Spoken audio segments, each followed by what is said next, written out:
Everyone welcome to the channel. आज हम बात करेंगे हमारे मेरे से एक लोगों ने सवाल पूछा कि भारतीय विदेश नीति की सबसे बड़ी चैलेंज क्या है।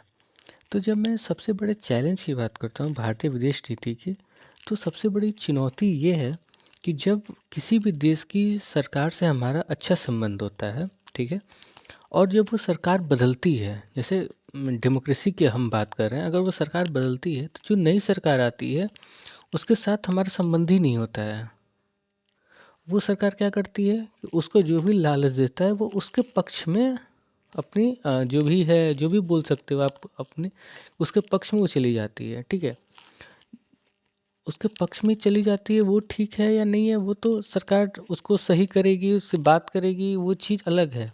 लेकिन उससे जो नुकसान होता है शॉर्ट टर्म में, ठीक है, और कभी कभी तो लॉन्ग टर्म में भी जो नुकसान होता है वो रिपेयर करने में बहुत समय लग जाता है।